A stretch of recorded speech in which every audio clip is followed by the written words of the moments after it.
C'est beau. D'où vient cette musique? Je ne sais pas. Justement, je me pose la même question. J'aimerais bien comprendre comment la musique est faite, comment elle est construite, sa logique.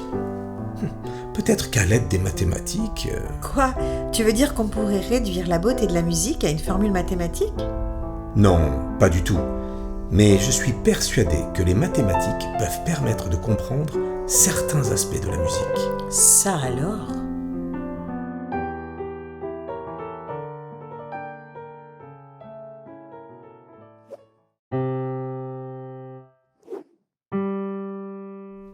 C'est amusant. En sautant, tu viens de faire une quinte. C'est un intervalle qu'on retrouve très souvent en musique.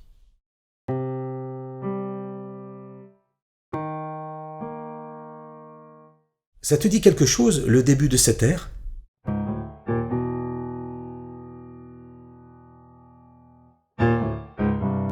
Bien sûr que je connais la quinte. Maintenant que tu m'en parles, ça me fait penser à des histoires qu'on se racontait en famille. J'ai un ancêtre qui ne pensait qu'à la quinte. Il a fait de nombreux théorèmes, dont un très célèbre qui porte même son nom. Tu parles de Pythagore? Je le connais bien, mais je ne savais pas qu'il aimait la musique. Il a fait beaucoup d'expériences avec son monocorde, une sorte de guitare avec une seule corde. Il a découvert qu'il y a une relation entre la longueur de la corde et les intervalles qu'on perçoit. Imagine de pincer une corde. Si je déplace mon doigt, je peux obtenir un autre son. L'intervalle qu'on entend est une quinte, comme celui de tout à l'heure. Mais comment tu as fait? C'est simple. Il suffit de couper la corde en 3 parties et de prendre les 2 tiers. Donc, plus la corde est courte, plus le son qu'on entend est aigu. Exactement. D'ailleurs, ma grand-mère, la spirale, était formée d'une succession de quintes. Je vais te raconter son histoire. Si on considère le son continu comme une ligne infinie qui s'enroule sur elle-même, on obtient une spirale. Tu auras sans doute remarqué que je suis simplement une projection de cette spirale. Oui, tu as bien fait de me le faire remarquer. C'est comme si on était monté en haut de la spirale et qu'on la regardait vers le bas. Puis, les hommes ont eu l'idée de placer des points sur cette échelle de son, qu'ils ont appelée notes. À l'époque de Pythagore, les notes découlent de la quinte. Ainsi, en remontant l'échelle des sons de quinte en quinte, au bout de 12 notes, on atteint une note dont la projection est égale à la note initiale. Enfin presque. Comme tu le vois, la spirale n'arrive pas à se refermer, car avec 3 demi, on n'arrive jamais à avoir un multiple de 2. Cette imperfection, appelée comma, a agacé ma grand-mère. Tiens, écoute pour voir. Ah, arrête, j'entends des battements. C'est bien pour ça que mes parents ont décidé de corriger ce défaut. La distance entre chaque note de ma gamme est parfaitement égale. Certains diront que je suis désaccordée, mais tout est tellement plus simple. Ah oui, j'ai compris. J'ai même réussi à calculer cet intervalle. On cherche un nombre qui, multiplié par lui-même 12 fois, est égal à 2, car le chiffre 2 correspond à l'intervalle de l'octave. C'est possible ça? Oui, c'est possible, mais on ne pourra jamais l'écrire comme une fraction, car c'est un nombre irrationnel. La seule possibilité, c'est de prendre la racine 12e de 2. J'ai pas tout compris. Mais tu as l'air très sûr de ta démonstration.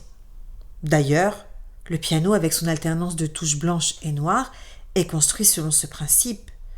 Regarde, on prend une portion du clavier comprise entre 2 notes séparées d'une octave et on le déforme en le repliant sur lui-même jusqu'à obtenir un cercle. Tu contiens donc un piano entier en toi.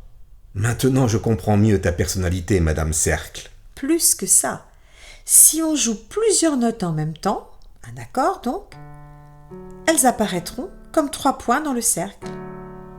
Chez toi, un accord de 3 notes est donc un triangle. Youpi! Mais qu'as-tu fait?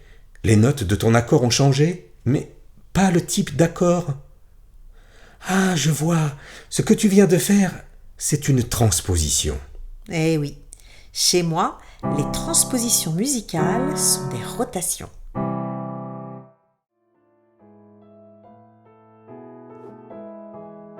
Mais c'est étrange, ton image dans le miroir est différente. C'est comme si ton reflet avait perdu ta bonne humeur. Pourquoi, alors que tu es actuellement un accord majeur, ton reflet est un accord mineur? Mon reflet montre un accord bien différent de celui que je suis. J'ai même 3 reflets. Quand je suis un accord majeur, mes 3 reflets ou symétries seront mineurs. C'est comme ça. Ces 3 transformations sont celles qui transforment un accord majeur en un accord mineur tout en gardant 2 notes sur 3. On les appelle traditionnellement les symétries. R comme relatif, P comme parallèle et L comme leading tone ou note sensible. Mais cela fonctionne aussi dans le sens inverse. Mais regarde, toi aussi tu as des symétries. Il te suffit de regarder mieux en toi-même. Incroyable! Je comprends enfin le sens de tous ces triangles dont je suis formé. Et cela grâce à toi. Je viens même de réaliser qu'on peut me construire à partir d'un cercle avec les mêmes symétries R, P et L de tout à l'heure.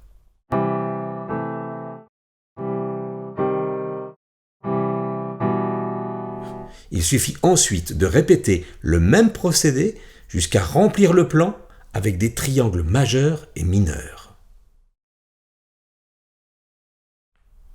D'ailleurs, c'est étrange.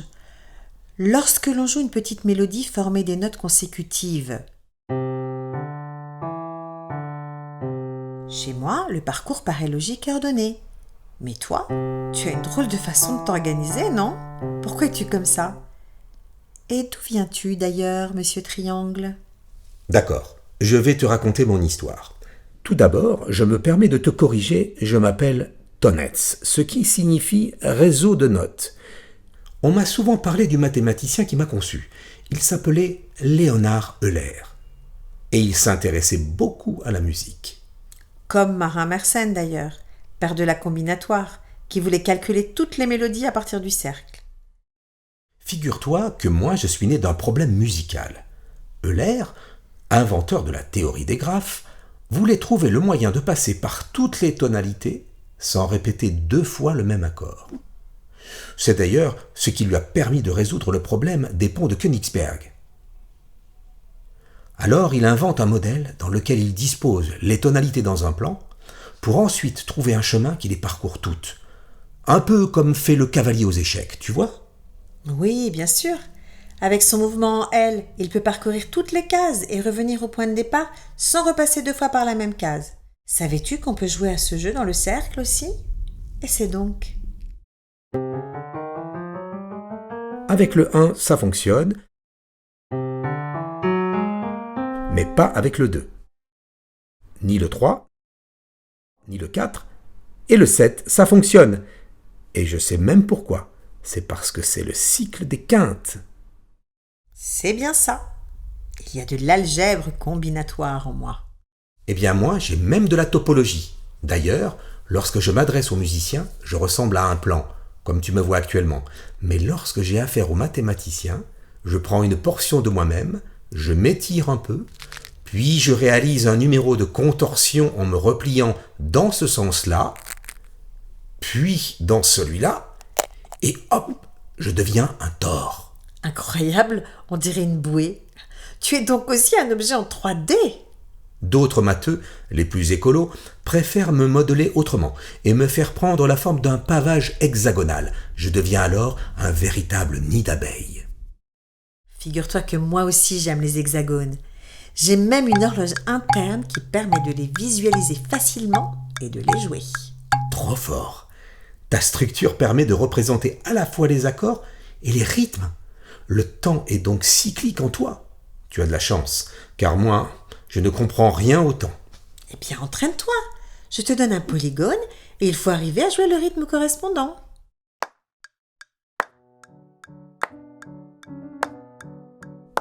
Trop facile, ce n'est qu'une valse. Et maintenant, voici un vrai défi. Je suis prêt.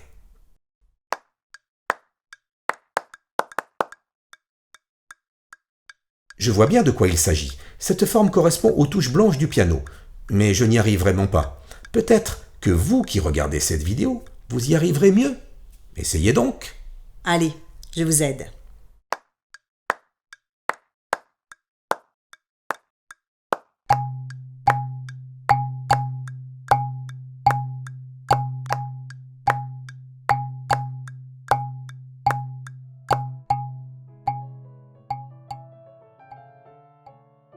J'entends à nouveau la musique de tout à l'heure. Toi aussi ? Oui, je l'entends et je la vois aussi maintenant.